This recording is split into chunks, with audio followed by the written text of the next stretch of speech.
Hello बच्चों, so welcome to Sky G. Be in the sky. ठीक है।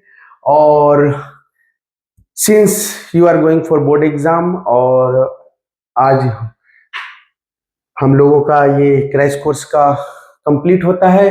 अब तो जो भी बनेगा जेई के लिए बनेगा बच्चों, जेई मेंस के लिए, और नया सेशन हम लोग नेक्स्ट मंथ से स्टार्ट कर देंगे। ठीक है। और आपके लिए कुछ टिप्स देना चाहता हूँ, कुछ ऐसी चीजें जो आप एग्जाम में गलती ना करें। सबसे पहले हरासमेंट है ना, वो कि ये छूट गया, ये छूट गया, ये मत कीजिएगा। ठीक है।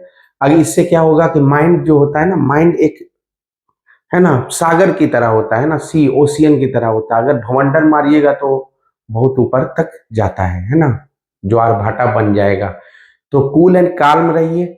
कोशिश करिए कि पहले आप एलपीपी, वेक्टर, 3D है ना, मैट्रिसेस और डिटर्मिनेंट, ठीक है, फर्स्ट में आप इसको कंप्लीट करने का कोशिश करिए। ठीक है। और प्रोबेबिलिटी पहले आप ये सब क्वेश्चन को मार्क कर लीजिए और इसको पहले करिए। ठीक है। ये एक मेरे तरफ से एक बात, मतलब कि एक टिप्स है कि ये पहले कीजिए। ठीक है। क्योंकि अगर आप एक बार कैलकुलस कीजिएगा तो कैलकुलस में पूरा मतलब कि टोटल 35 मार्क्स आ रहे हैं अकॉर्डिंग टू, है ना। 80 मार्क्स में 35 मार्क्स आपका कैलकुलस ही रहेगा और बाकी मार्क्स आपका रिलेशन फंक्शन है ना, रिलेशन एंड फंक्शन यहाँ भी चला जाएगा, इनवर्स ट्रिग्नोमेट्री फंक्शन यहाँ चला जाएगा। ठीक है। तो मेरा कहना है कि कैलकुलस जब आप जैसे ही, ये सिर्फ 35 नहीं हुआ, इधर से आपका 8 हो गया है ना, 8 रिलेशन फंक्शन के टोटल मिला के आपका 50% तो यहाँ से आ जाएगा, 50% आपका यहाँ से आएगा। LPP, vector, 3D matrix, determinant and probability. तो आप बस आप फोकस पहले पार्ट 1 में इसको कीजिए। ठीक है। क्योंकि ये सब चीज जो है आपका फॉर्मूला बेस्ड होगा और रिपीटेड होगा। जैसे एलपीपी है तो बॉन्डेड अनबॉन्डेड, इससे ज्यादा कुछ पूछेगा नहीं। अब बॉन्डेड और अनबॉन्डेड एक बार कर लिए तो हो गया। वेक्टर है तो वेक्टर में ज्यादा से ज्यादा जितना मैंने करवाया 25 का क्वेश्चन करवाया था, तो आपको ज्यादा से ज्यादा क्वेश्चन क्या मिला था? तो एंगल बिटवीन लाइंस मिला था, स्केलर मिला था, दो दो वेक्टर के परपेंडिकुलर, तो वहां क्रॉस प्रोडक्ट यूज हुआ था। तो वेक्टर में यही क्वेश्चन होता है। 3D में हमेशा तो शॉर्टेस्ट डिस्टेंस आता ही आता है।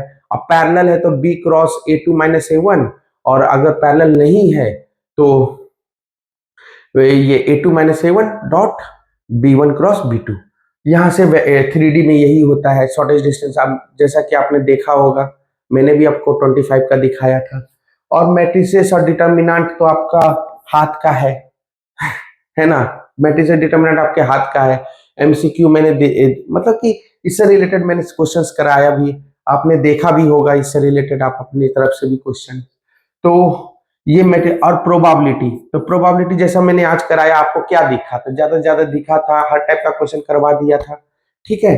तो आप किए होंगे प्रोबा। तो ये मेरा कहना है बच्चों, पहले अगर करने का है तो पहले ये पार्ट कर लीजिए, फिर ये पार्ट कीजिए। या तो ये पहले कर लिए, क्योंकि ये क्वेश्चन स्कोरिंग भी होता है, स्कोरिंग है। और इसमें अगर आपको टाइम, ये टाइम खोजता है। ठीक है। ये टाइम मांगेगा।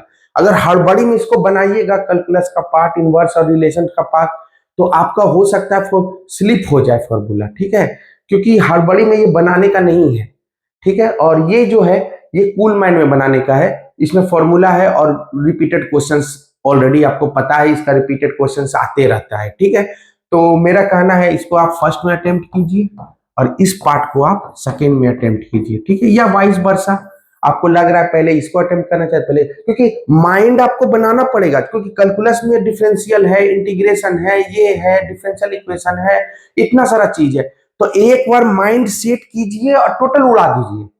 ठीक है। ऐसा ना हो कि यहाँ पे कुछ थोड़ा सा माइंड लगाया और चला गया फिर एलपीपी वेक्टर ये सब में, तब ना इधर के रहिएगा ना इधर के रहिएगा।